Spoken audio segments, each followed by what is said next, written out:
selain dampak bisa kena si sampah antariksa dari luar angkasa itu, kalau misalnya sampah itu makin banyak terus kayak merusak existing satelit, itu kan juga mengganggu forum komunikasi kita kan gitu. Itu jadi salah satu hal yang perlu diperhatikan juga sama orang-orang. Nah, yang ketiga apa sih yang bisa kita lakukan? Jadi kan kayak itu suatu hal yang kayak jauh banget gitu ya. Terus apa nih yang bisa kita lakukan? Nah, ternyata ada komunitas dan ada organisasi society yang kita bisa ikutan sebagai warga dunia, dan itu international organizations yang kita bisa ikutin untuk bisa menyuarakan dan ngingetin selalu ke pemerintah isu ini penting untuk diperhatikan lebih lanjut. Itu salah satu contoh yang gimana caranya kita membuat konten. Nah, berarti kalau dari Kak Denia itu yang pertama paling penting adalah isunya dulu, dampaknya ke kita, terus apa yang bisa kita lakukan ya. Karena kalau buang sampah di kali, dampaknya jangka panjang. Kalau sampah antariksa, dia jatuh langsung ambiar gitu ya. Nah, kalau Kak Oki gimana Kak Oki? Oke, kalau aku sih percaya dengan sejumlah prinsip penulis, bahwa pertama-tama memang kita harus menulis dengan simplicity dan juga clarity, singkat, jelas, padat gitu ya. Mau ini lagi ngomongin konten atau lagi membawa isu tertentu, itunya harus jelas dulu, singkat, jelas, padat. Setelah itu yang juga harus adalah elegance. Kita harus bisa membuat sesuatu yang fresh, yang indah, yang menarik buat orang. Jadi kadang media itu banyak bikin investigasi yang sebenarnya penting tapi dibahasakannya dengan kurang menarik ya. Misalnya kalau seperti itu biasanya liputannya itu jadi nggak banyak yang baca juga pada akhirnya. Nah, jadi ketika ingin membawa suatu isu, kita juga harus bisa membuat sesuatu yang penting itu menjadi menarik dan relevan. Itunya dulu, gimana caranya? Salah satunya dengan masukkan unsur entertainment. Itu yang bikin sesuatu yang lucu atau bikin contoh-contoh yang relevan dengan orang. Gitu kayak tadi misalnya waktu itu saya pernah bahas tentang polusi udara. Gitu. Itu kan bukan sesuatu yang sebenarnya menarik buat banyak orang, tapi ketika dibuat contoh-contoh, anak-anak jadi banyak yang sakit loh sejak polusi udara ini makin memburuk. Kita juga mau olahraga jadi lebih susah, mencari ruang untuk berolahraga, ruangan outdoor, karena polusi udara sudah semakin buruk. Jadi kita mencari titik-titik persentuhan yang bersinggungan dengan audiens kita itu, what's in it for me, kenapa itu relevan buat mereka. Nah, itunya dulu. Jadi kita harus bisa bikin itu relevan dan menarik buat mereka, baru nanti mereka bisa engage dengan isu yang kita bawa, gitu Kak. Oke, nah berarti tetap isunya ya Kak Oki ya, cuman kemasannya harus menarik gitu ya, supaya isu kita nih juga menjadi isu mereka gitu. Nah, kalau Kanina gimana Kanina? Sama. Lagi-lagi ya? Iya, pokoknya intinya kalau di permainan tradisional ataupun isu lain yang mungkin punya produk yang asing bagi orang lain, kita harus bisa nunjukin kita tertarik sama mainan. Ada Iya, boleh diganti dulu mic-nya. Ya. Yang itu mati. Iya, boleh. Iya. Mic-nya satu lagi. Oke. Dan juga tunjukkan kebahagiaan. Kenapa orang harus mencoba permainan itu? Kenapa kita harus melestarikannya? Dan pastinya juga, aku selalu bilang karena ini yang dilakukan sama TJR dari awal, nggak usah udah 3 aja jualan habis ini ya. Iya, yang ini Mas. Iya. Ya, ini ada isu mic ya. Ada. Tolong dibantu ya teman-temannya.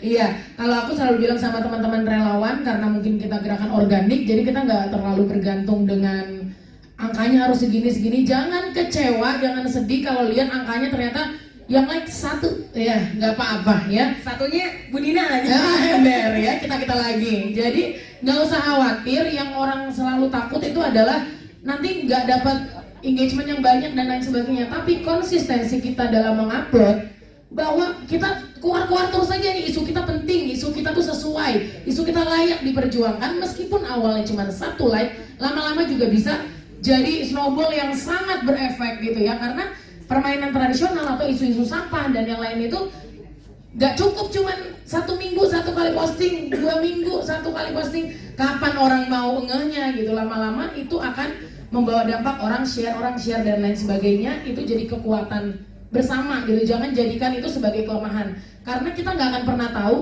kapan magicnya media sosial terjadi. Tiba-tiba tahun berikutnya baru dibahas nih konten kita. Tutorial congklak baru rame nih di YouTube, padahal udah diposting 3 tahun yang lalu. Jadi intinya itu, kalau mau berbuat baik, kalau mau share sesuatu yang baik, nggak usah perhitungan sama audiensnya, nggak usah perhitungan sama angkanya. Lakukan aja, do the best aja pokoknya kita. gitu. Oke, berarti lagi-lagi isu dan juga urgensinya ya. Oh, Iya. boleh tepuk tangan dulu teman-teman. Iya, itu dia. Nah, aku penasaran banget di perjalanan kakak-kakak dalam akhirnya menemukan platform untuk bersuara di sosial media gitu ya. Ada Klinomik, aku tahu ada Instagramnya ya. Juga Kak Oki ini juga menarik, postingannya tulisan tapi di Instagram gitu ya. Juga traditional games return kalau nggak salah semuanya dibabat ya Bu ya. Tetap yang penting konsisten gitu. Mungkin boleh diceritain gimana perjalanannya Kak dalam menentukan platform itu akhirnya. Jadi kalau Klinomik itu emang udah dari 2018 ya, dan waktu itu sih kita emang startnya di Instagram sama blog, karena aku sih dari dulu emang udah suka ngeblog. Jadi kalau misalnya ada yang tahu GeoCities sama Friendster dulu, itu tuh sebenarnya udah suka ngeblog di situ gitu. Jadi kayak emang startnya ya blog sama Instagram. Dan kalau dari aku sih sekarang kayak aku nggak terlalu mikirin kayak oh ya di TikTok apa segala macam. Jadi emang aku sih lebih milih untuk fokus di satu platform dan berusaha dengan konsisten di situ. Jadi kalaupun misalnya konten di TikTok atau YouTube itu kayak udah itu mirroring aja, karena emang fokusnya di Instagram karena berusaha realistis juga dengan resource yang ada gitu. Jadi kayak yang penting kualitas pesanannya nyampe dan nggak mau terlalu ngoyo ngejarin semua platform yang ada. Tapi tetap konsisten gitu. Sama satu lagi yang menurut aku penting adalah sebenarnya ketemu offline kayak gini juga sih Mbak. Jadi kayak emang ketemu langsung, ngobrol sama orang-orang, kenalan, datang ke acara komunitas-komunitas yang sesuai dengan visi dan misi kita. Itu tuh juga salah satu hal yang menurut aku penting, karena ya aku percaya kayak ketemu offline dan lain-lain itu tuh juga sesuatu hal yang masih penting untuk dilakukan sih gitu. Oke, nah kalau itu tadi kan ceritanya Kak Denia ya yang tetap bertahan dengan Instagram, sementara yang lainnya ngikutin aja gitu ya Kak Denia ya. Kalau Kak Oki, bagaimana Kak Oki? Sebenarnya mirip-mirip juga ya. Dulu awalnya karena aku nulis, aku ngeblog dan juga di Friendster. Kawan umurnya ya. Kebetulan saya belum usernya Friendster. Karena kita usia langsung kelihatan ya. Jadi memang awalnya dari blog dan juga dari Friendster lah dulu, awal media sosial, belajar dari sana. Lalu ketika ada Twitter ya mulai mencoba Twitter. Lalu ketika ramainya di Facebook ya menggunakannya di Facebook, bikinnya Facebook status atau notes dulu ya.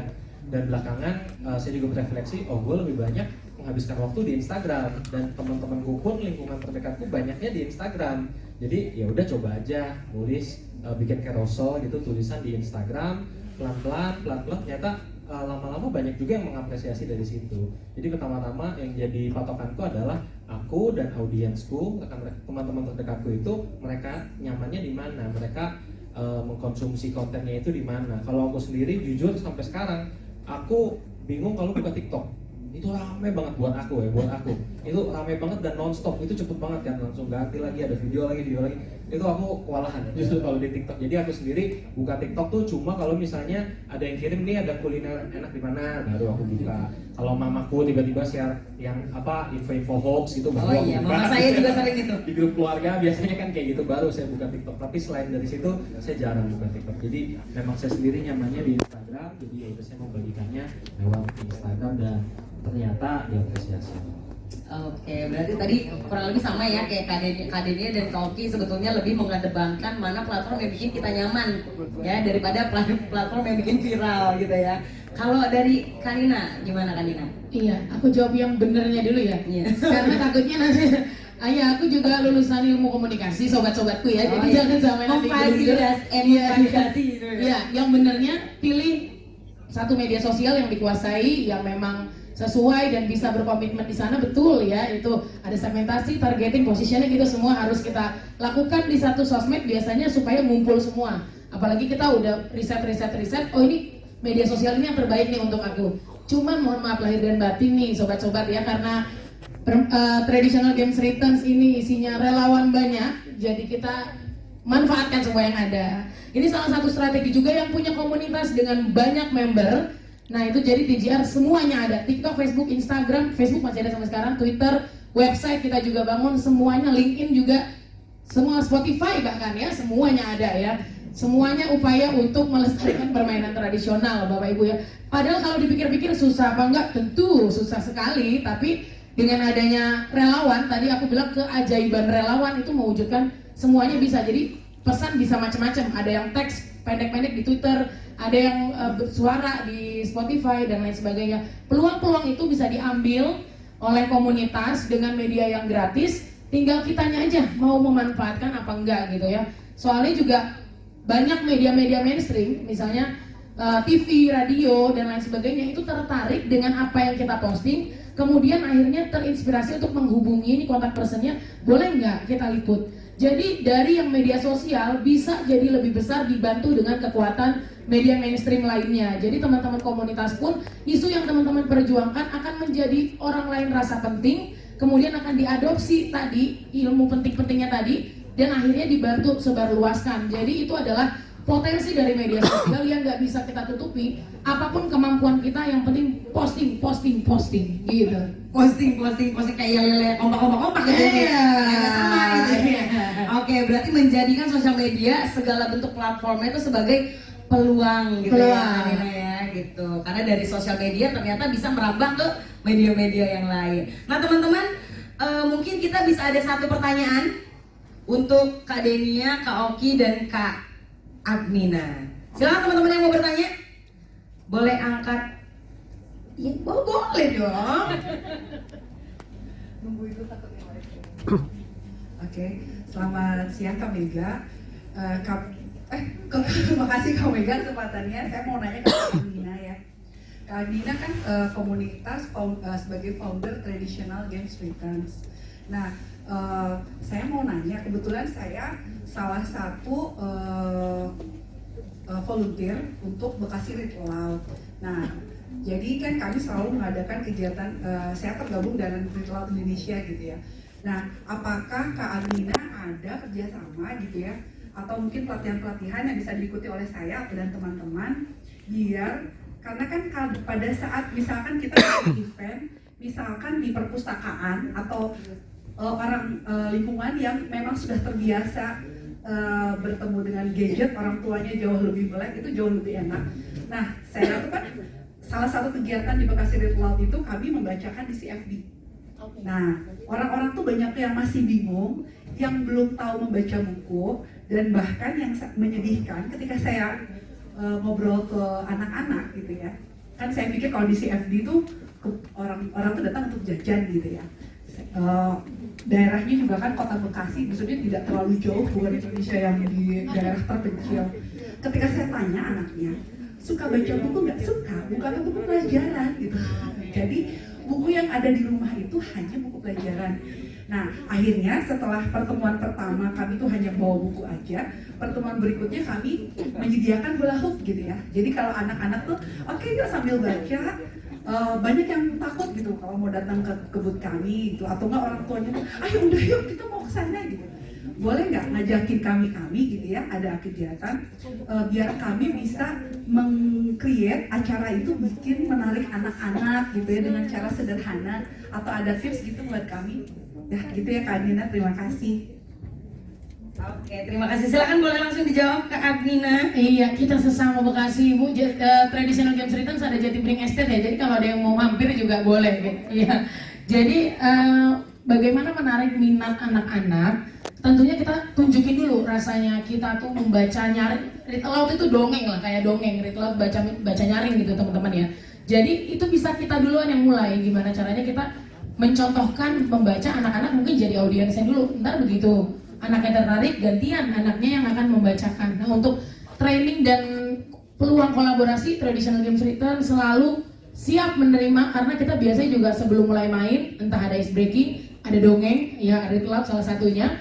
Jadi kita bisa berkolaborasi. Setelah ini boleh kita ngobrol lebih lanjut. Pokoknya yang mau tahu permainan tradisional bisa nanti kita bareng-bareng gitu. Oke, terima kasih Kak Nina. Nah mungkin sebelum, boleh tepuk tangan dulu, mohon maaf. Oke, mungkin sebelum kita mengakhiri sesi kita pada siang hari ini, kakak-kakak boleh dong kasih satu tips nih mungkin buat teman-teman di sini yang ingin ingin memulai untuk menyuarakan ide, menyuarakan kegiatan sosialnya gitu ya di sosial media, tipsnya dari Kak Denia, Kak Oki dan Kak Agnina. Silakan Kak Denia. Mungkin tipsnya adalah mulai aja dulu. Terus yang kedua adalah riset sih. Jadi kalau ekonomi kan memang basisnya riset ya, dan ketika kita mengeluarkan suatu konten, pastikan itu informasinya akurat, bukan misleading, bukan sesuatu hal yang ya misleading atau nggak akurat lah ya gitu. Karena ketika udah ditaruh di sana itu kan kayak udah publik gitu. Jadi jangan sampai informasi yang kita keluarin itu justru malah merugikan orang lain atau lepas dari tujuan kita yang sebenarnya pengen membuat sesuatu yang bermanfaat gitu sih paling. Oke, terima kasih. Itu dia ya teman-teman ya. Mulai aja dulu, itu kayak kenal ya. Mulai aja dulu dan jangan lupa riset ya. Jadi jangan sembarangan informasi yang disebarkan gitu Kak Denia ya. Oke, selanjutnya kalau dari Kak Oki tipsnya seperti apa nih Kak Oki? Tadi aku mau pakai itu, mulai aja dulu. Oh, agak banyak pakai. Oke, paling kalau dari aku yang cukup penting itu cari tahu dulu kenapanya. Cari tahu dulu kenapanya, milikilah alasan yang kuat. Kenapa kita ingin menulis, kenapa kita ingin ngonten, kenapa kita ingin berkarya gitu ya, tanpa alasan yang jelas. Jadi kita jadi nggak punya kompas nih.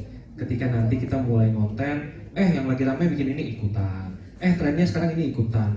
Lagi tren bikin prank yang ngerjain ojol misalnya, ikutan semata biar rame aja, karena nggak punya alasan yang kuat. Jadi menurutku salah satu yang paling penting adalah miliki dulu alasan yang kuat. Kenapa mau berkarya, kenapa mau konten. Entah itu mau berdampak, entah itu pengen membagikan perasaan, ingin belajar sesuatu, apapun lah itu, miliki dulu tujuannya. Dan kalau bisa itu motivasi yang sifatnya internal, jangan eksternal. Oh, gue mau jadi YouTuber yang punya 1 juta subscriber gitu misalnya. Itu hal-hal eksternal yang sebaiknya untuk mula-mula jangan dulu mengejar hal-hal eksternal. Mau dapat jutaan follower, mau dapat cuan yang banyak dan lain sebagainya, jangan. Carilah motivasi internal. Kenapa?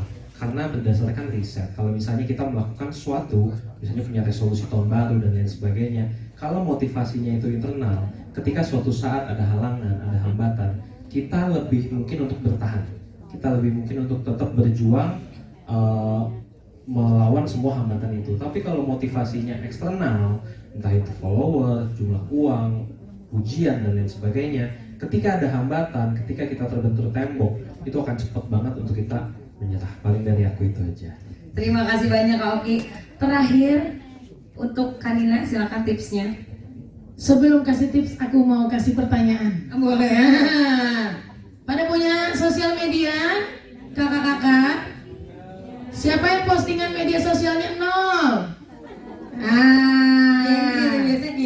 Genzi itu Kak. Ember, tiba-tiba 10 atau 5 ya, pelit-pelit ya. Jangan pelit-pelit sayang. Ini mumpung gratis, nanti tiba-tiba kalau bayar baru gelagapan ya. Jadi artinya adalah kalau kita punya media sosial, mau posting muka sendiri boleh nggak? Boleh ya. Mulai percaya diri kalau menurut aku. Uraikan dulu semua tanda tanya yang ada di kepala. Keraguan-keraguan itu hempaskan dulu. Kalau ada achievement, kalau ada hal yang ingin dibagikan, pikirkan itu akan menjadi motivasi buat orang lain. Bukan kalian pikir, aduh jadi bahan gibahan nih gua kalau bilang baru menang juara 1 Olimpiade Matematika, nanti dihujat sedunia. Enggak. Jadi mulai ubah dulu pola pikir bahwa posting itu adalah bentuk kita saling sharing, kita caring. Jangan apa-apa itu takut, jangan apa-apa itu belum nyoba, aduh nanti dapat komen gini. Kalau memang belum sanggup untuk menerima komentar-komentar baik yang positif atau negatif, bisa di turn off dulu. Tapi intinya beranikan dulu gitu ya. Berani untuk menerima diri sendiri, apa yang kita pedulikan, apa yang kita komitmenkan itu bisa di-share. Lalu kalau misalnya belum ada nyali nih di media sosial sendiri, join komunitas, bantu banyak komunitas yang butuh content writer, yang butuh designer, yang butuh admin sosial media, minimal itu dulu. Gitu. Jadi kalau itu semua sudah terlampaui, insya Allah teman-teman juga bisa jadi jembatan bagi semua orang untuk bisa sama-sama belajar. Gitu kalau dari aku. Terima kasih Kanina. Boleh tepuk tangan sekali lagi untuk ketiga pembicara kita pada siang hari ini, saya talk show ini. Saya dari tadi memperhatikan teman-teman, kok pada nunduk, apa ngantuk, apa tidur, kata saya. Ternyata pada nyatet, luar biasa. Tepuk tangan juga buat teman-teman yang masih semangat. Masih semangat ya. Sekali lagi terima kasih kepada Kak Denia, Kak Oki dan Kak Agnina. Demikianlah talk show social media for social impact ya. Dari sini kita mendapatkan banyak pencerahan bagaimana social media bisa menjadi sebuah peluang untuk kita melakukan kegiatan berkontribusi dan memberikan dampak sosial selama teman-teman ya kita memiliki motivasi yang kuat dari dalam diri kita, karena dengan motivasi internal kita akan lebih tangguh gitu ya kalau menghadapi tantangan-tantangan ke depan. Dan jangan lupa teman-teman, ini yang paling bahaya dari sosial media adalah hoax. Jadi ingat selalu kata Kak Adenia, riset, cuan ya gitu. Tetap ujungnya cuan karena kita semua cinta cuan. Baiklah kalau gitu, saya tutup dulu sesi kita kali ini. Terima kasih kepada para speaker dan teman-teman. Wassalamualaikum warahmatullahi wabarakatuh. Demikian akhir dari sesi talk show Social Media for Social Impact. Terima kasih kepada para pembicara. Kami persilakan tetap berada di tempat untuk menerima kenang-kenangan dari Bincang Barang Community yang akan diberikan oleh Kak Mega Firda selaku co-founder Bincang Barang Community. Mari kita abadikan momen ini dengan foto bersama dulu.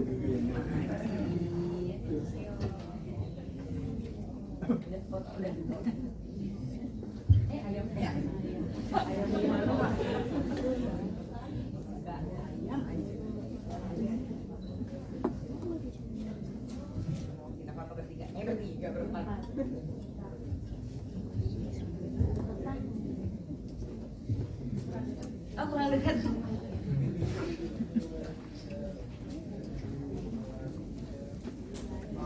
Oke, kita mau foto dulu sama teman-teman. Boleh dari kita agak jongkok kali ya. Teman-teman boleh berdiri. Nah, oh yang di depan duduk aja, yang belakang berdiri biar kelihatan. Ayam. Oke. 1, 2, 3. Sekali lagi 1, 2, 3. Foto satu deh. Oke, 1, 2, 3. Oke, terima kasih. Silakan kembali. Terima kasih kakak-kakak ya tadi. Iya, Kak Bima tadi satu kali lagi potret ya. Kak Bima soalnya mau mulai berkonten ya. Terinspirasi dari percakapan tadi. Halo Kak Mega. Halo Kak Dimas. Ya, gimana Kak Dimas? Luar biasa ya tadi ya talk show-nya ya. Banyak sekali ilmu yang didapat ya Kak. Wah, jelas dong karena pembicara-pembicara kita juga memang sangat apa ya? Sangat peduli gitu dengan apa yang mereka sebarkan di sosial media. Harapannya ini semangatnya bisa menular ke teman-teman semua yang ada di sini. Nah, teman-teman kalau misalnya nanti mau tanya tentang klinomik gitu ya, tentang menulis misalnya atau tentang traditional games written, teman-teman boleh ngobrol nanti di luar bersama para speaker ya. Kalau masih ada kakaknya, oke? Ada bijar ada. Biar ada. Sakit ya teman Kadina tuh ya. Jadi gimana Kak Dimas? Kita langsung aja community highlight. Boleh. Singkat. Biar Kak Mega istirahat dulu ya tadi udah berbicara. Makasih. Saya akan bacakan community highlight. Oke. Jendela Jakarta. Mana ini jendela Jakarta? Mari kita bahas semuanya. Oke. Komunitas yang berfokus pada pengembangan pendidikan anak terutama pada minat baca anak dengan tagline semangat jiwa muda terus berkarya. Asik. Wah, anak muda berkarya luar biasa. Boleh tepuk tangan dulu buat Jendela Jakarta. Nah, ini nih yang paling rame nih, Traditional Games Return. Komunitas yang memperjuangkan hak bermain anak sekaligus melestarikan permainan tradisional dengan tagline lupakan gadgetmu, ayo main di luar. Semangat banget kalian muncul ya. Oke, itu dia tadi Jendela Jakarta dan Traditional Games Return. Kebetulan itu dua-duanya saya di situ kali Mas. Jadi kalau mau ketemu saya lagi, gabung ke komunitas itu dan komunitas bincang bareng. Yang boothnya ada di depan teman-teman. Tinggal apa? Oh udah apal ya. Tinggal scan barcode-nya, daftarkan diri teman-teman untuk menjadi anggota bincang bareng community atau daftarkan komunitas untuk mendapatkan training gratis dari bincang bareng community. Kita bisa bicarakan Kak, tenang saja. Ya, oke. Nah, Kak Dimas, selanjutnya nih teman-teman, kita akan masuk ke sesi berikutnya. Kita akan berbincang bersama Safira, Prihatiningsi dan David Rizal, juga dimoderatori oleh Anggar Wijirayu dalam talk show Communication with Action.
Waalaikumsalam warahmatullahi wabarakatuh. Senang sekali saya hari ini di hadapan teman-teman sekalian menjadi moderator dari ketiga speaker kita yang keren-keren sekali. Waduh, ini masih semangat semua, matanya masih tertuju ke saya, berarti masih semangat semua. Apalagi nanti ada ketiga speaker yang kita akan bicarakan tentang communication with action. Apa sih sebenarnya communication with action? Ada yang tahu? Oke, kita panggil dulu ya para speakernya. Yang pertama adalah seorang host, model dan aktris, Kak Safira.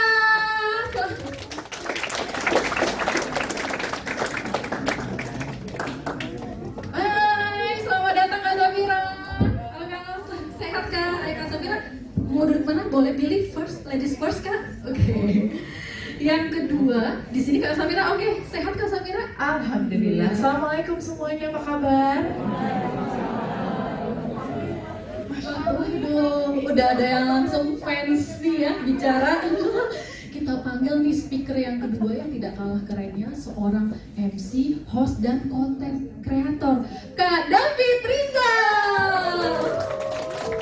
Kak, apa kabar Kak? Butuh teman pelarian? Oke, mungkin banyak yang belum tahu kalau Kak David Rizal itu mengkomunikasikan kegiatan di media sosialnya dengan hashtag teman pelarian ya Kak ya. Siapa nih yang mau jadi teman pelariannya Kak Rizal? Kak David? Ini mungkin teman-teman komunitas lari, yuk lari sama saya. David Rizal, teman pelarian kamu. Iya. Besok saya mau daftar nih Kak. Ayo. Ya, oke. Dan yang ketiga, ini saya juga akan memanggil seorang pendiri komunitas yang fokus pada bidang pendidikan anak-anak prasejahtera bernama Komunitas Jendela Jakarta. Kita panggilkan Kak Prihatiningsih. Tepuk tangan yang meriah. Halo, selamat sore Kak Pri. Apa kabar? Oke, silakan duduk. Oke, saya duduk nih Kak ya, izin ya. Oke, bahagia sekali Kak. Saya sih sebenarnya saya mengenalkan diri dulu ya Kak ya. Saya Andir Wijirahayu. Saya member Bincak Bar Community. Sebenarnya saya agak deg-degan karena yang di depan ini adalah dua host kondang dan yang satunya adalah pendiri komunitas Jendela Jakarta yang juga kondang juga. Dan saya adalah seseorang yang baru belajar tidak kondang Bu. Kayaknya baru belajar memoderatori sebuah talk show. Mohon maaf ya Kak ya jika nanti akan ada selip-selip salah-salah sedikit gitu ya. Oke, nah kali ini Kak kita akan membahas mengenai communication with action. Nah sebenarnya communication with action ini menurut Kak Safira nih singkat Kak, apa sih Kak menurut Kak Safira? Oke, terima kasih Anggar. Terima kasih teman-teman semuanya yang udah datang. Senang banget ketemu berbagai macam komunitas di sini yang saya tahu pasti lebih banyak aksinya dibanding saya mungkin ya dengan sub fokusnya masing-masing. Nah, sesuai dengan tema kita communications with actions adalah kalau menurut aku mungkin nanti bakal ditambahin sama dua teman-teman di sini sebuah aksi gitu ya untuk wrap up dari berbagai macam narasi-narasi yang udah diomongin gitu, atau misalnya narasi-narasi yang sudah disampaikan dalam bentuk komunikasi dan sebagainya. Komunikasi kan juga macam ada verbal, non-verbal, tapi ada message-nya. Saat kita berkomunikasi kan pasti ada pesannya, ada tujuannya gitu. Nah, tujuannya terus actionnya itu yang akhirnya mensupport dari narasi-narasi yang tadi yang sebelumnya udah disampaikan. Kalau aku sih definisinya gitu ya. Jadi mengemas aksinya menjadi tindakan yang nyata, begitu ya Kak Safira ya. Nah kalau menurut Kak David Rizal nih apa nih communication with action Kak? Saya mau tanya sama cewek. Cewek lebih suka cowok yang banyak omong atau banyak aksi? Banyak uang pasti, banyak uang pasti. Tapi bisa juga. Bisa ngomong juga. Jadi kalau misalnya dijanji-janjiin sesuatu tapi nggak cepat dikabulkan, bete nggak sih? Nah itu dia. Karena saya punya prinsip, bukan lagi talk less do more, tapi talk more, do more, gitu loh. Jadi yang kita mau komunikasikan nggak apa-apa sampaikan, tapi harus ada aksinya. Kadang ada beberapa orang yang cuman berani ngomong, tapi gila disuruh action, melompong. Nah jangan sampai seperti itu. Oke, nah kalau menurut Kak Pri nih, panggilannya Kak Pri ya kayak betul, communication with action tuh maknanya apa sih Kak? Oke, sebelumnya mau nyapa dulu, selamat sore teman-teman semuanya. Oke, ini tadi sebenarnya udah lengkap banget ya definisi communication with action itu seperti apa. Aku cuma mau nambahin gini sih, mungkin satu hal bahwa communication with action menurut aku adalah sesuatu yang sifatnya adalah konsisten. Konsisten artinya kalau kita ngomong A, artinya kita juga melakukan A, gitu, walk the talk, gitu. Jadi communication with action menurut aku adalah kita tuh walk the talk. Jadi ketika kita menyampaikan sesuatu itu kita juga ngasih contoh. Kalau tadi mungkin beberapa narasumber yang tadi di sesi yang sebelumnya bicara tentang social media, ketika sharing sesuatu itu ya sesuatu yang juga memang kita lakukan. Jadi kita nggak cuma omong kayak tadi seperti yang kalian bilang, ngomong-ngomong doang PHP gitu ya, tapi dengan bukti nyata yang memang kita juga melakukan, sehingga ketika kita sharing sesuatu orang itu bisa tergerak untuk juga do the same dengan apa yang kita lakukan. Oke, jadi ada 3 hal yang saya garis bawahi. Yang pertama adalah narasinya, kedua do more, dan yang ketiga adalah konsisten. Jadi 3 hal ini harus dilakukan untuk mencapai communication with action ya Kak ya. Gitu. Nah untuk yang kedua Kak, dari semua komunikasi yang pernah kakak lakukan, mana yang paling berdampak? Kak Safira dulu, aku kayaknya dulu ngikutin Kak Safira dengan tagline-nya cantik tuh gak harus putih ya. Ya Kak Cantik Safira, itu beragam. Cantik itu beragam. Nah itu mana Kak yang menurut Kakak komunikasi yang sangat berdampak menurut Kak Safira? Oke, jadi mungkin aku mau cerita sedikit bahwa kalau saya selalu apa yang saya lakukan itu sesuai dengan perjalanan hidup gitu. Jadi kayak ada fasenya ketika kuliah, lagi mengalami hal A, B, C, dan D. Isu-isunya sebatas apa yang terjadi di perkuliahan gitu ya, dan anak-anak kuliah. Terus kerja, isunya, lagi concernnya apa sih yang lagi saya alami dan sebagainya gitu. Sampai akhirnya ada proses pendewasaan diri juga, dan sampai akhirnya perjalanan tersebut akhirnya menjadi kayak dari pengalaman saya sendiri, kayak mungkin tadi yang disebutin cantik itu beragam, kenapa akhirnya ada saya menggunakan hashtag cantik itu beragam, karena sesuai dengan apa yang saya alamin gitu, bahwa menjadi korban stereotyping tuh nggak menyenangkan banget gitu ya, karena akhirnya kemampuan kita dinilai dari penampilan aja gitu, which is menurut aku itu sangat amat tidak fair gitu ya, tapi ya faktanya demikian gitu ya, tapi nggak bisa juga kita terus-terusan kayak ngerengek atau ngedumel karena kenapa sih, karena kok nggak diterima dan sebagainya. Ya nggak apa-apa gitu, mungkin ruangnya bukan di situ, dicari tempat yang lain. Terus-terusan gitu ya, mulai dari cantik itu beragam sampai sekarang mungkin selama 100 hari lebih terakhir saya sangat lumayan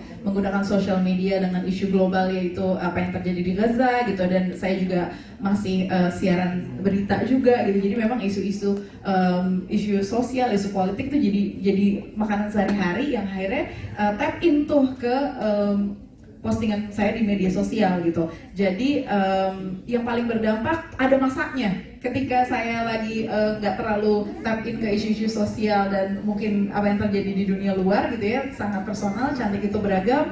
Saya pakai cantik itu beragam, akhirnya menginisiasi sebuah komunitas juga, di mana teman-teman yang mungkin kebanyakan memang teman-teman yang berasal dari Indonesia Timur gitu ya, ikut menyampaikan aspirasinya mereka gitu, merasa kayak ada temannya juga nih, walaupun saya tidak berasal dari Indonesia Timur gitu ya, tapi ngerasa kayak dia aja bisa menyuarakan ini. Mereka merasa kayak apa yang disampaikan itu relate dengan apa yang mereka mereka alami gitu, ketika rambut suruh dilurus-lurusin dan sebagainya gitu zaman dulu kan gitu. Terus akhirnya seiring berjalannya waktu gitu, cantik itu beragam, terus to be honest, it's okay to be not okay, ketika permasalahan mental health banyak diomongin orang. Saya rasa semua yang saya sampaikan di media sosial alhamdulillah punya dampak sesuai masanya gitu. Jadi alhamdulillah semuanya punya dampak, semuanya kena ke memang message-nya sampai ke mereka yang memang ternyata membutuhkan pesan tersebut gitu. Oke, berarti kalau kita punya sesuatu, suarakan aja ya Kak ya. Masanya kapan itu akan memang mengikuti begitu ya Kak Safira. Nah, jadi kayak mungkin kalau familiar teman-teman di sini gitu ya, setiap masa ada orangnya, setiap orang ada masanya. Nah, kayak gitu, itu pun terjadi di saya dan hubungan saya dengan media sosial. Oke, terima kasih Kak Safira. Nah, kalau Kak David Iya. Kak, komunikasi yang kakak pernah lakukan nih, apa kak yang paling berdampak dan mungkin paling mengena gitu ya kak di hati Kak David ya, silakan kak. Ya, ini ada 2 video yang sudah saya siapkan. Ini dampak pertama ini, ketika saya jadi jurnalis. Ini saya sedikit cerita teman-teman, saya bertugas di tempat pengungsian. Ini adalah korban pengungsi bencana banjir bandang di Sentani, di Papua. Jadi di sini sedikit cerita bahwa the power of social media itu besar banget. Nah, ini saya bercerita bahwa kemarin sebelum saya live report di sini, saya itu iseng bikin Instastory, nunjukin bahwa ini teman-teman kondisi dari saudara-saudara kita di Papua, korban Sentani, alhamdulillah ini sudah ada aman di tempat pengungsian. Sekelibat begitu aja, saya hanya ngasih tahu ke teman-teman yang mungkin follow saya gitu ya. Terus tiba-tiba saya dapat DM. Saya kan suka iseng ya bacain DM ya.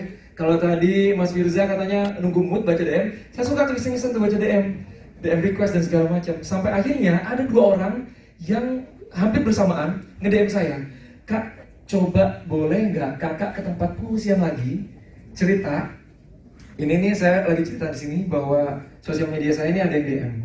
Nah, itu sepertinya saudara saya. Jadi korbannya ini, nah ibu ini sudah seminggu nggak berkomunikasi sama anaknya karena infonya hilang. Dia disangka sudah meninggal.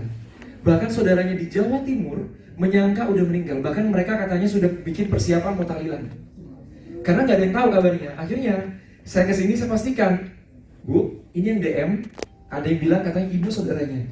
Akhirnya dia bilang, iya, ini saya dan ini adalah saudara saya. Setelah ini di sini digambarkan bahwa saya menggambarkan bahwa ayo Bu, saya pertemukan lewat video call. Jadi saya kasih nomornya ke saudaranya di Surabaya. Akhirnya dia bisa bertemu dan saya kasih nomor yang bisa dihubungin dan mereka akhirnya bisa berkomunikasi. Bayangkan kita menunggu was-was nasib saudara kita yang jadi korban bencana udah mau tahlilan, tapi alhamdulillah terbantu melalui keisengan saya yang dikit-dikit sosial media saya aktifin, bikin Instastory. Jadi teman-teman, jangan pernah ragu untuk berbuat baik, gitu ya. Jangan takut kayak, ya apaan sih lo dikit-dikit sosial media, dikit-dikit di-Instastoryin, asalkan itu baik, lakukan.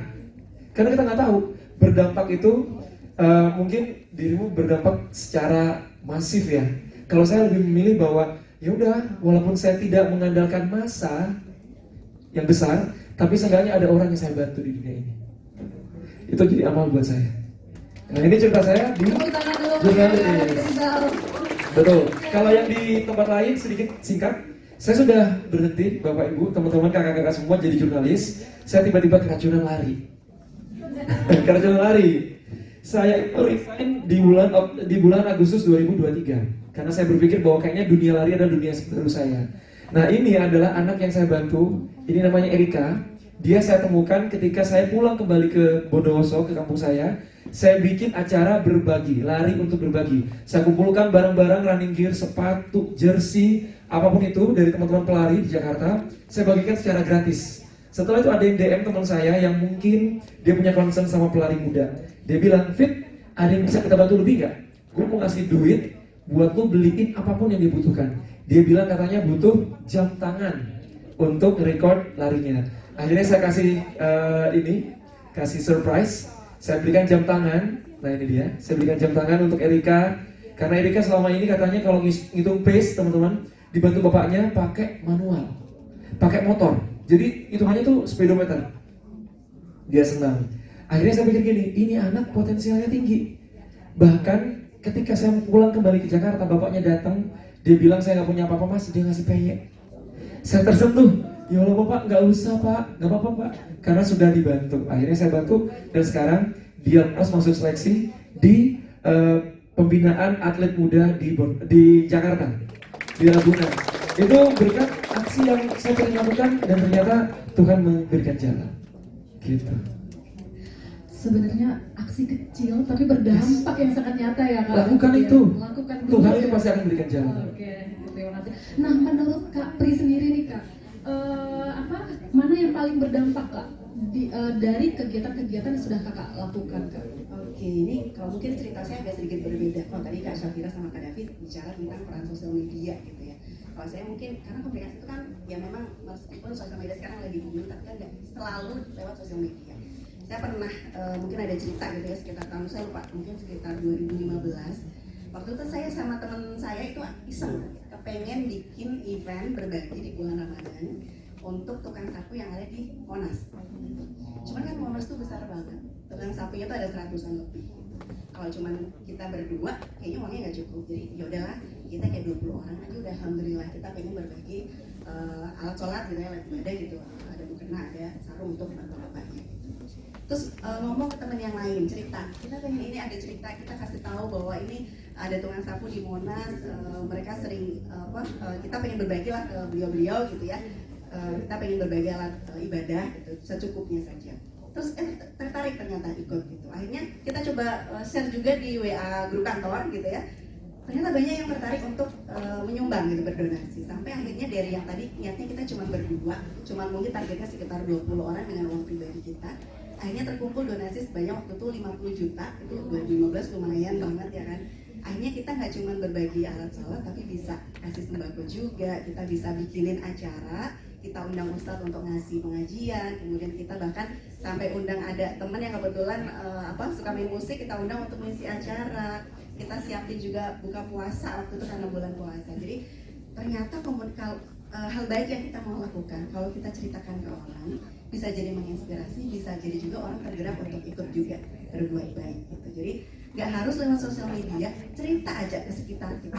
Ternyata banyak kok yang tergerak untuk bisa ikut kegiatan kita yang positif gitu. Jadi menurut saya kalau komunikasi yang tadi yang berdampak itu satu, kalau kita cerita ke orang. Karena kalau kita simpan sendiri, orang nggak akan tahu, orang nggak akan ikut tergerak, nggak akan terinspirasi. Dan yang kedua, tambahkan juga cerita behind the story, kenapa sih kita pengen berbagi ini, kenapa kita melakukan itu, kenapa kayak tadi Kak David pengen ngajak mau berbagi untuk lari gitu. Betul. Ya, ada ceritanya sehingga orang tergerak untuk ini sesuatu hal yang baik, aku pengen ikutan atau aku ingin melakukan hal yang sama tapi mungkin di tempat lain, dia dengan orang lain, it's okay, kita bisa menginspirasi orang lain gitu. Wah, keren sekali, tepuk tangan dulu dong.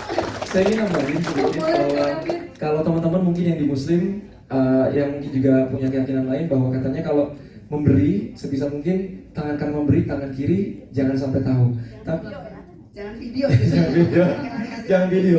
Tapi sebenarnya teman-teman, kalau itu kita plot twist dengan nilai hati yang tulus ya, niat hati yang tulus, insya Allah nggak apa-apa kok. Seperti tadi Mbak Pri ya cerita ke teman-temannya. Mungkin teman-teman yang julid kayak, ih sok-sok baik deh lu. Tapi kan ketika niatnya tulus, ditangkap sama orang lain tulus, akhirnya banyak yang bantu. Bener nggak sih? Benar banget. Semua tergantung niat ya. Yes. Niat, tapi benar kan, semua tergantung niat. Benar. Apalagi kalau media sosial sekarang kan juga isinya beragam banget gitu. Iya. Dan perspektif orang juga macam-macam. Intinya ketika kita udah melakukan sesuatu gitu ya, action tadi dari keresahan pribadi gitu ya, ketika kita udah lempar keluar, itu udah bukan tanggung jawab kita lagi gitu. Insya Allah, tapi kan niatnya memang untuk menggerakkan gitu, untuk berdampak. Insya Allah tujuannya memang dampak yang positif gitu. Tapi kalau ternyata ada yang merespon dengan cara yang negatif, kita udah berlepas tangan dari itu semua gitu. Oke, benar sekali Kak Safira. Nah Kak, dari pembicaraan kita sebenarnya tahu ya, komunikasi dan aksi itu sebenarnya saling berkaitan. Tidak bisa satu jalan dulu, satunya belakangan, nggak bisa. Nah menurut kakak-kakak nih, komunikasi dulu atau aksi dulu Kak? Siapa dulu yang mau mulai? Kak Pri dulu. Oke, boleh Kak. Singkat aja Kak. Karena tadi di depan saya udah bilang walk the talk gitu ya. Artinya kita harus ngasih contoh dulu, kita harus bisa bikin dulu, baru kita syiarkan lah kalau mungkin dalam agama Islam ya, kita sampaikan apakah itu tujuannya untuk campaign, untuk menginspirasi orang, untuk edukasi atau apapun itu, tapi kitanya juga harus melakukan itu. Kalau kita mau sharing kayak tadi Kak David berbagi kepada pelari yang potensial tapi mungkin dia butuh support gitu ya. Ya Kak Davidnya memang pelari dulu gitu kan, bukan karena dia iseng lihat orang lari gitu kan terus dia samperin, enggak, tapi dia lari dulu, dia tahu bahwa anak ini potensial nih dan sebagainya, lalu dia membantu. Artinya ya tadi walk the talk, kita dulu cobain dulu, kita lakukan apa itu hal baik secara konsisten, lalu kita komunikasikan juga, ngajak orang lebih banyak lagi untuk berusaha. Oke, kalau Kak David nih Iya, Kak. setuju sih bahwa sebenarnya kita harus ngasih sampel dulu, kita harus ngasih contoh dulu bahwa ketika misalnya contoh dari diri kita ditangkap sama teman-teman, buktinya teman-teman pelari saya di Jakarta, ketika saya sudah konsisten lari, di situ saya selipkan bahwa lari itu bisa berbagi cerita, berbagi keluh kesah, syukur-syukur berbagi sesuatu yang bisa membuat orang lain lift up ya, terangkat. Akhirnya teman-teman bisa memberikan itu. Jadi dia bilang, Fit kapan Fit bikin lari berbagi lagi? Yuk kita bikin rame-rame. Oke, nanti ya mungkin bisa bulan puasa. Akhirnya banyak yang ikut tergerak karena kita kasih contoh dulu. Gitu. Jangan takut dibilang ria. Udah, ria itu urusan kita sama Allah, sama yang julid. Udah, urusan mereka. Baik, Kak David, kalau Kak Safira Kak? Oke, mungkin agak beda kali ya. Kalau ditanya action dulu, communication dulu, bisa beda-beda caranya gitu. Dan orang-orang tuh balik lagi, orang kita tuh beda-beda. Ada orang yang diberi kemampuan untuk melakukan aksi secara langsung, tapi ada juga orang yang punya kemampuan komunikasinya lebih unggul gitu.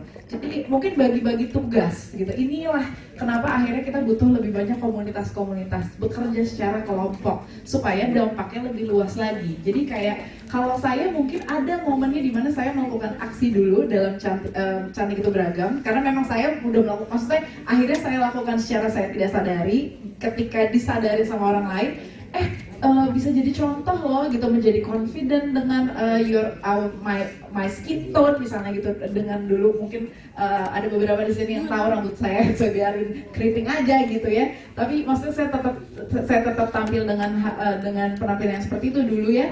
Tapi terus akhirnya menginspirasi orang lain juga, membantu orang lain lebih confident dengan dirinya mereka sendiri, akhirnya lebih cinta sama diri sendiri gitu ya, yang akhirnya bisa lebih maksimal ketika melakukan pekerjaannya gitu, tanpa terlalu mempedulikan apa komentar orang tentang penampilan, lebih fokus di konten dan sebagainya, content about ourselves. Nah, ada juga yang dilakukan lewat cara komunikasi dulu, ngomong-ngomong dulu, kayak misalnya isu sosial politik. Ada hal-hal yang memang kita kapasitasnya terbatas, nggak bisa ngelakuin apapun selain ngomong misalnya gitu ya. Tapi insya Allah apa yang kita omongin, kalau memang tujuannya untuk kebaikan, pasti omongan kita mungkin bisa ditangkap sama orang, dan ada orang lain bagi-bagi tugas lagi yang bisa melakukan aksinya.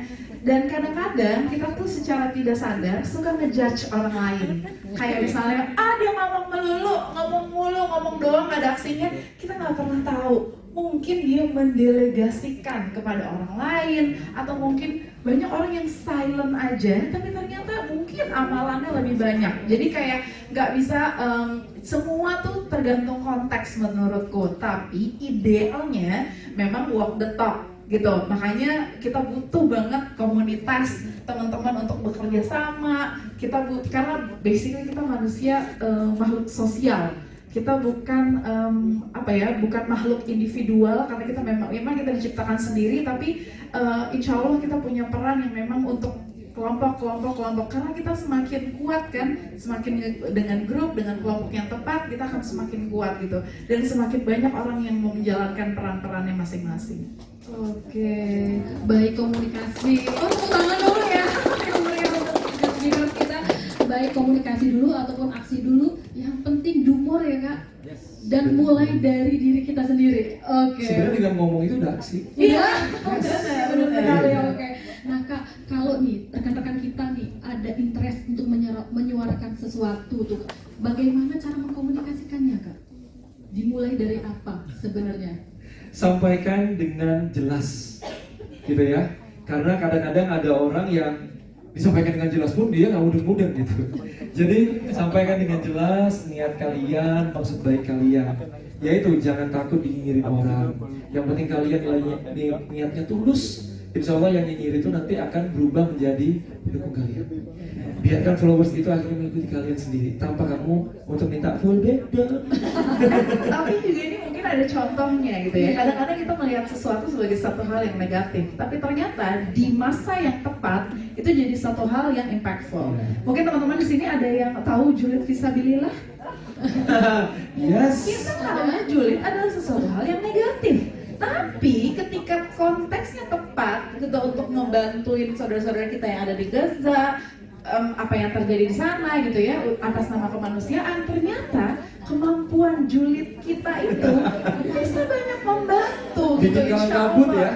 Kan gitu. Jadi makanya akhirnya kalau aku tadi mungkin nambahin jawabannya ya David, sorry aku potong. Jadi kayak apa yang bisa kita lakukan, coba cari apa sih sebenarnya yang paling kita dekat sama kita gitu, kayak semakin dekat sama kita isunya kok kayak ini, kenapa sih kok kayak kepoking terus, mungkin itu sesuatu hal yang dari dalam yang butuh disuarakan gitu. Jadi bukan yang mungkin nggak muluk-muluk dulu, mungkin nggak bisa terbang langsung ke Mesir gitu ya untuk isu Gaza dan Palestina ini ya, tapi kita bisa dengan jempol, dengan kata-kata manis tapi nusuk gitu ya, tapi insya Allah jadi manfaat juga gitu. Insya Allah ya kan gitu. Jadi nggak jangan mungkin dari sekarang teman-teman komunitas yang ada di sini, gimana sih cara mulainya? Mulai berpikir positif sama orang lain. Kadang-kadang kita terlalu judgmental kepada orang lain. Kadang-kadang kita terlalu gampang untuk nilai seseorang, kok dia diem aja sih, ini udah 3 bulan gak ada postingannya, mungkin dia donasi paling banyak di antara kita semua. Kita nggak pernah tahu. Jadi menurut aku coba tanya ke dalam diri sendiri, make it personal, dan kenapa nih kok muncul lagi nih, muncul, start with why. Dan memang tuh akhirnya fokus with our intention. Insya Allah itu semuanya akan berjalan beriringan. Mungkin Bapak mau nambahin? Kak Pri mau nambahin, silakan Kak. Iya, tadi udah banyak ya Kak David tadi intinya ceritanya apa dulu nih harus jelas gitu ya. Jadi message-nya terkonvey dengan baik ke audiens gitu ya. Kalau Kak Syafira tadi positive thinking aja dulu gitu ya, dan cari apa yang mungkin jadi panggilan hati gitu ya. Kalau mungkin nambahin adalah satu apa yang memang teman-teman kuasai atau tahu atau ingin capai itu dulu gitu ya. Mungkin tadi relate dengan apa yang tadi Kak Syafira sampaikan, cari sesuatu yang memang dekat dengan diri kita dulu gitu. Kayak tadi misalnya kalau tujuan kita adalah mau komunikasinya dalam bentuk edukasi atau campaign, ya sesuatu yang memang kita kuasai. Jadi kalau orang nanya itu kita bisa jelasin dengan baik gitu. Kemudian yang kedua juga kita juga ketika pesan gitu ya ke entah dalam bentuk sosial media atau kita mungkin sharing atau ngajak orang, kita juga harus kuasai dulu juga nih kontennya gitu ya. Dan juga kita tadi ya dengan kita menguasai materi juga kita bisa ngasih contoh-contoh yang real yang orang tuh bisa lebih relate dengan apa yang mungkin kita mau ajak untuk mereka lakukan. Gitu sih.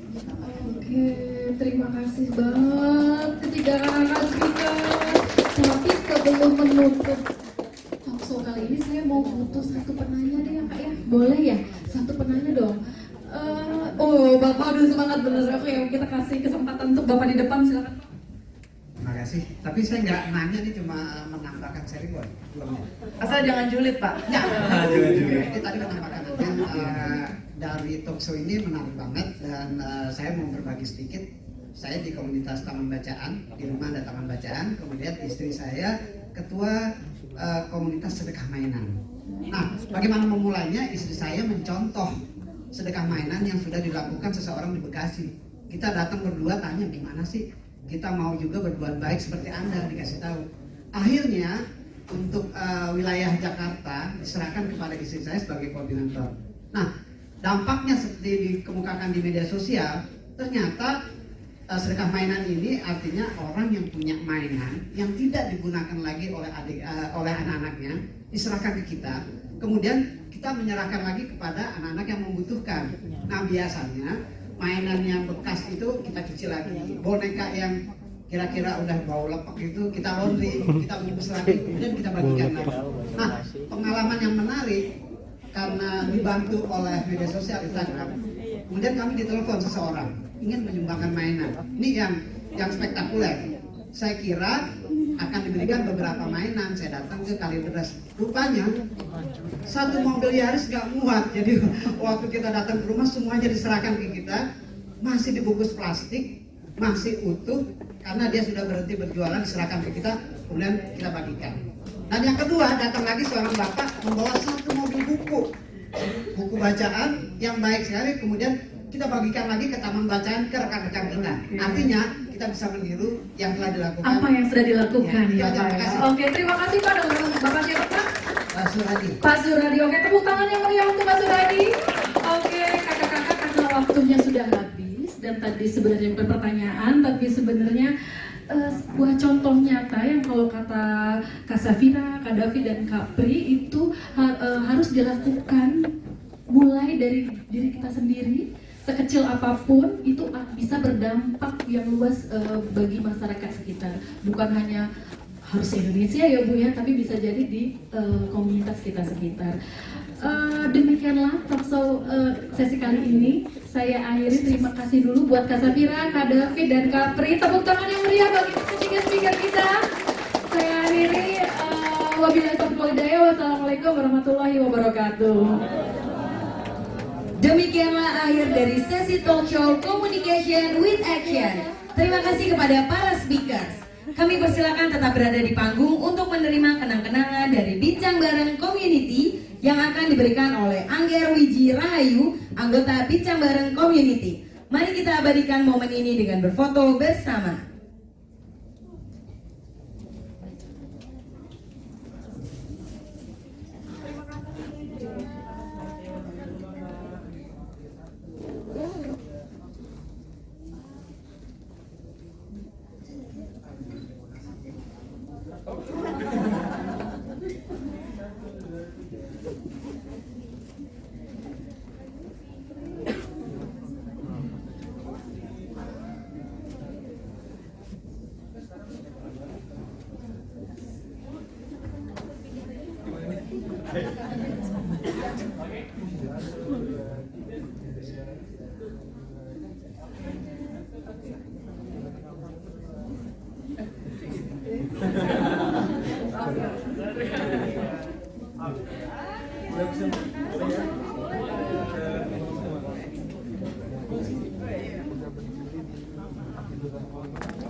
Oke, sekali lagi boleh berikan tepuk tangan yang meriah untuk Kak Angger, juga Kak David Rizal, Kak Safira, dan juga Kak Pri. Tepuk tangan dong teman-teman.